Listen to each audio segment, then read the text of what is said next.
Olá, boa tarde. Chamo-me Ana Ramos e hoje irei apresentar a análise da empresa Jerónimo Martins.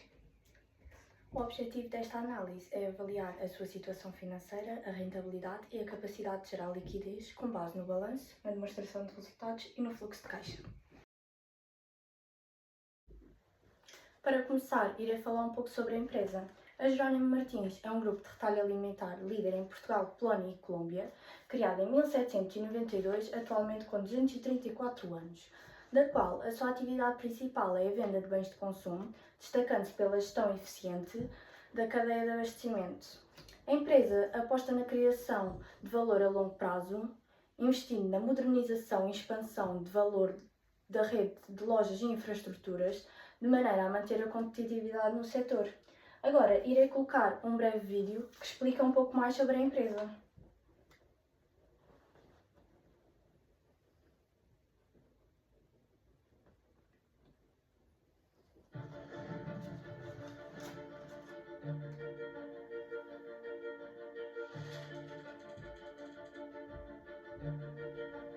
Em 1792, vindo da Galiza, chegou a Lisboa um jovem com um grande espírito empreendedor chamado Jerónimo Martins.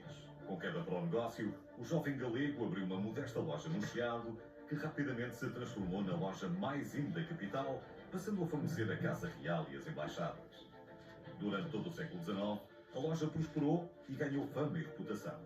Em 1920, os 5 sócios proprietários dos grandes armazéns reunidos do Porto, que queriam estabelecer uma sucursal em Lisboa, depararam-se com a oportunidade de comprar o estabelecimento Jerónimo Martins e Filhos. Atraídos pela reputação da loja lisboeta, chegam a um acordo para a sua compra por 1 milhão de escudos. Mas a situação financeira da firma era muito pior do que se pensava, e apenas 2 dos 5 sócios acabaram por prosseguir com o negócio: Elísio Pereira do Val e Francisco Manuel dos Santos. Até 1925, levaram a cabo uma corajosa reestruturação do estabelecimento Jerónimo Martins, que permitiu ao negócio ganhar nova vida.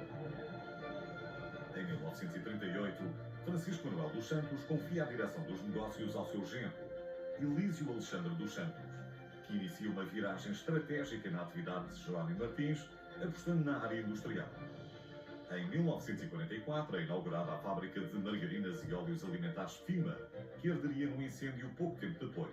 Volvidos 5 anos, em 1949, Jerónimo Martins estabelece uma parceria com a Unilever, cujos produtos já representava há vários anos, para o desenvolvimento do negócio das margarinas e dos detergentes. Em 1968, por morte de seu pai, Alexandre Soares dos Santos assume as rédeas do negócio da família.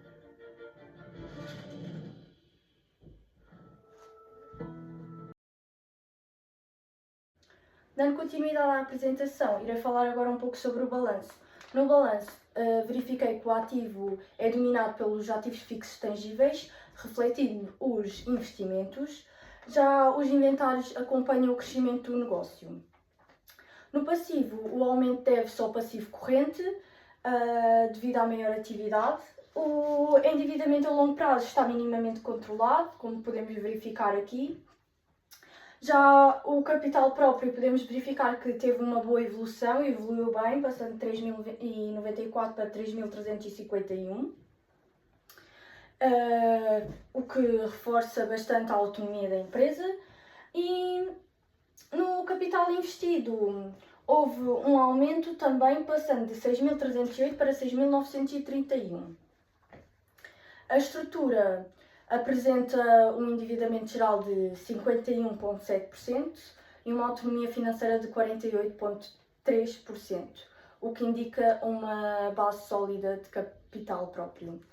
No entanto, temos o capital circulante total negativo e a liquidez inferior a 1, o que exige monitorização contínua dos prazos operacionais.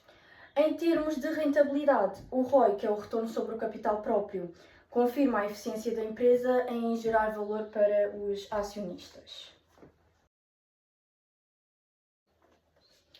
Passando então à demonstração de resultados, o que nós podemos verificar aqui é que as vendas aumentaram cerca de 7,1%, refletindo o crescimento da empresa.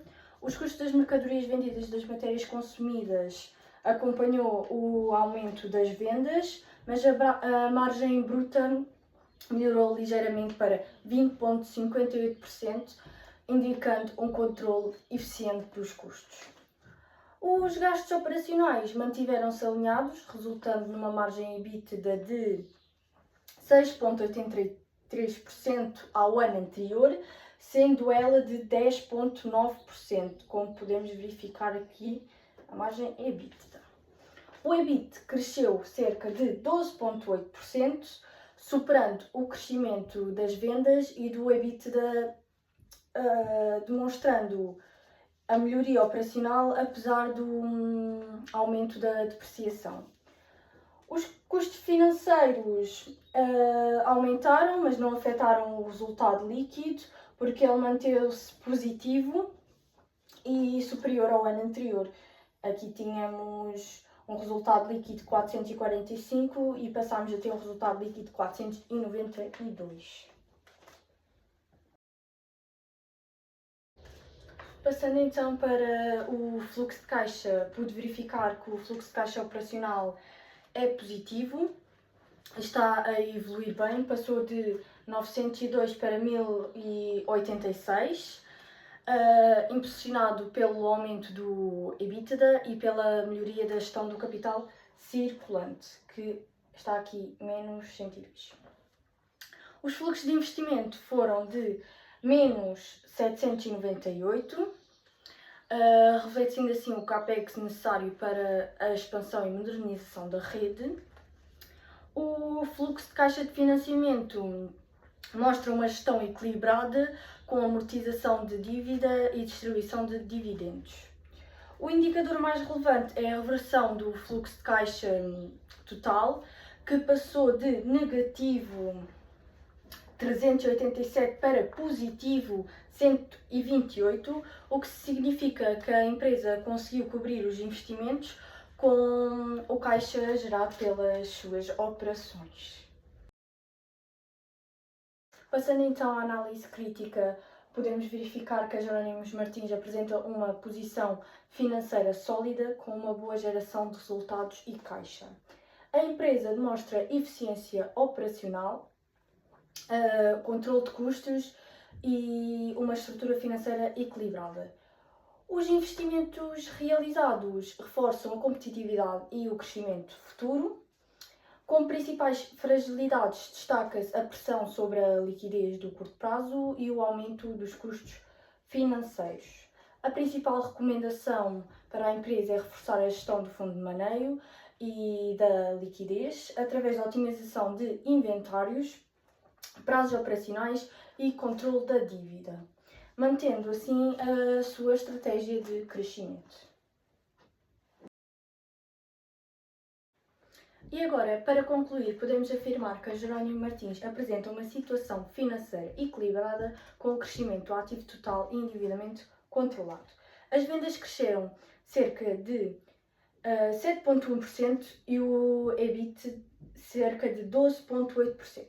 O fluxo de caixa operacional aumentou de 902 para 1086, financiando assim o CAPEX de 798 e revertendo o fluxo de caixa total de menos 387 para 128, reforçando assim a liquidez e solidez da empresa. Mostrando que a empresa tem um crescimento sustentável e uma boa rentabilidade e capacidade de gerar caixa suficiente para financiar investimentos, mantendo liquidez e solidez financeira. Aqui estão as referências e, por fim, concluímos a apresentação. Obrigada.